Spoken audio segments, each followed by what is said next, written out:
Hey, it's Sam, and the little guy here for another episode of Nerdy Bedtime Stories. Just a dad trying to introduce his son to the finer things in life, by which I mean the stories I enjoy, by which I mean Marvel movies and other fun things like that. Um, this guy just drank a pretty full bottle, and I think he's conked out, or nearly conked out now. He's spitting up all over himself. He can't even walk. Wait, that's normal, I guess. But I'm cutting him off. I think he's had too much to drink. And speaking of drinking and full bottles and having too much to drink, let's hear about Iron Man. Oh wait, too soon. Or good segue. I don't know. We'll see. Okay, little guy, you ready? Ready for the story? You ready for the story? Um, Once upon a time, in the Marvel Universe, there was a man named Tony Stark. You remember him? He was in our last couple of stories, and he was Iron Man. And this was probably a few years later after the first Iron Man movie. Um, this is the second story with Iron Man. And things were going pretty well for Tony, overall-ish, kind of. His company was good. He was very popular and famous, and he went to some kind of event on stage. I forget what it was, where they were showing off Iron Man suits and all that cool stuff. And he was very successful, and he was starting to get a semi-stable relationship with Pepper. I think he even kind of says that later in the movie, like stable-ish. And he's maybe becoming a more responsible person-ish. Working on it. These things can take time, for sure. But things were going well for him, except for the things that weren't. And those things were, one, a rival company called, I guess, Hammer Tech, or with Justin Hammer. They were trying to make the Iron Man suit too, or they were trying to make their own Iron Man suit, and the government wanted to take Tony's suit from him. Two, there was a guy named Anton Vanko, who was a villain called Whiplash, and his father had worked with Tony's father on inventing, I guess not the Iron Man suit, because Tony invented that, but I don't know, whatever technology was like a prototype of the Iron Man suit. It's ill-defined. Honestly, Bunny, Iron Man 2 is not the best Marvel movie. It's one of the weaker ones. It's just what they did in 2010 to let people know, hey, we're still doing this, and we haven't forgotten about you. Go see Avengers. But yeah, so Anton Vanko, Whiplash, wanted revenge against Tony because he thought Tony shouldn't have the Iron Man suit. And also, if that wasn't enough, it turns out Tony was dying. Somehow, the arc reactor, the artificial heart he put in himself, was also leaking or something and poisoning him, and that's not good. And he needed to stay alive, but it was also hurting him. So he had some problems on hand. And one time he was driving a race car, because that's a thing you do when you're rich and famous, I guess. And it was all cool, but then Whiplash came, and he had these electric whips on the end of his hands. And he wrecked Tony's car, and Tony had to go to the hospital and stuff. And that's how they figured out who Whiplash was.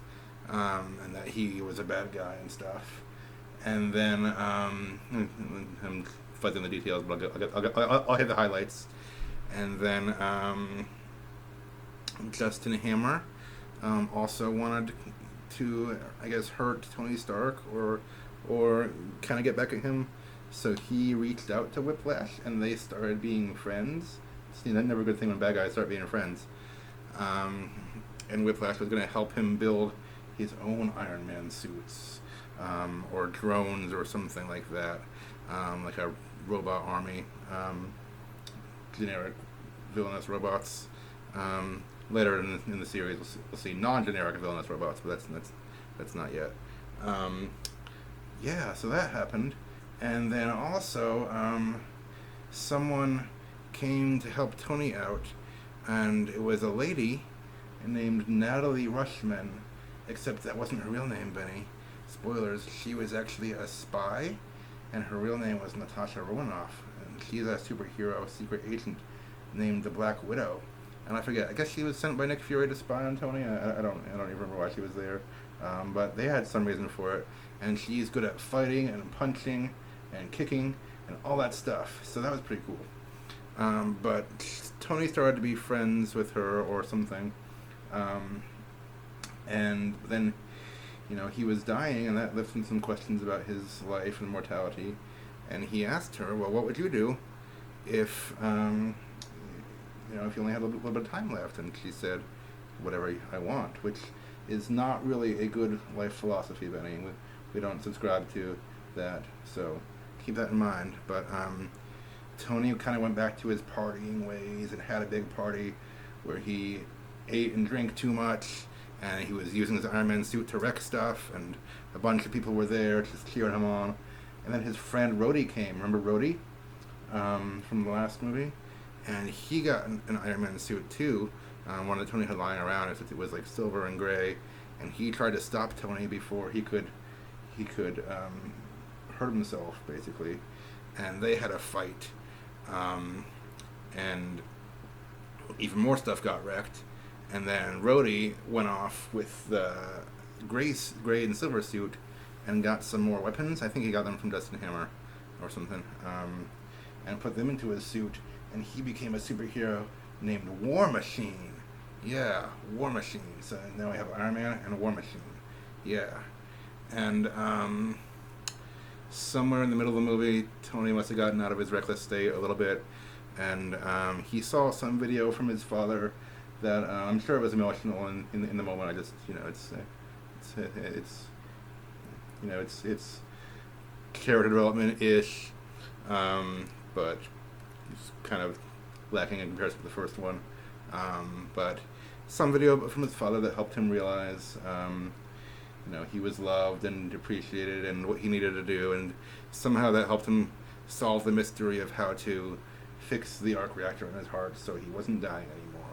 I forget exactly, but that was it. And Nick Fury showed up somewhere in there, and actually said Tony wasn't fit for the Avengers because he was still basically too selfish and not responsible enough and stuff, which is kind of true. But I bet they'll take him anyway when the time comes and they need heroes. They will. And honestly, Benny, it wasn't the greatest Marvel movie. I don't remember all the things that happened in the middle. I feel like a bunch of it was just like between the first encounter with Whiplash in the race car and the final battle. I feel like Whiplash was mostly just like working with Justin Hammer. Like he didn't fight Iron Man in the middle of the movie or anything, if I remember correctly. So it was kind of anticlimactic a little bit. But then at the end, skipping to the end because I don't remember what other important things have happened. Iron Man and War Machine fought the army of robots that Whiplash and Justin Hammer made, and there was some other battle too,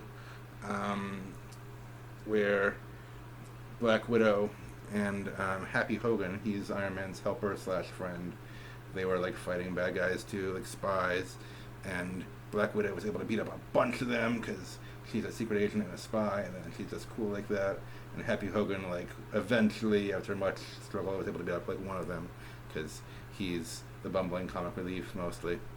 And then there was a big battle where Iron Man and War Machine fought Whiplash and the robots, and they used their lasers, and they zapped robots, and I think they zapped each other and did some kind of, like... Oh, that's right, it was a move they had learned when they fought earlier. Like, both of their lasers combined made a big explosion, and that's how they beat all the robots. And that was pretty much it, Benny. I mean, I'm sure there was some kind of resolution and cleanup after that between Tony and Pepper, and I think Nick Fury shut up again. But yeah, I'm missing stuff. But that's it. That was Iron Man 2. It was definitely a movie that was entertaining to watch. Maybe less entertaining when I try to summarize it like this. I'll show you one day. I'm sure you'll enjoy it, but it's not the most memorable or remarkable Marvel movie, Benny. Just throwing it out there. But then, at the end, they showed a scene of the desert, and some trucks went out into the desert, And Phil Coulson, I forget if I mentioned him by name last time. He's a secret agent who works for Nick Fury. Um, he was in the desert in New Mexico, I think, and he said, "Sir, we found it." And what they found was an ancient magic hammer. Dun dun dun. And they all lived happily ever after until the next movie. Yeah. Less it's said about Iron Man 2, the better, probably. Okay, I think you're asleep, so we'll call us off. Till next time. Good night, little guy. Bye. Thanks for watching. Please like and subscribe if you enjoyed. Thanks.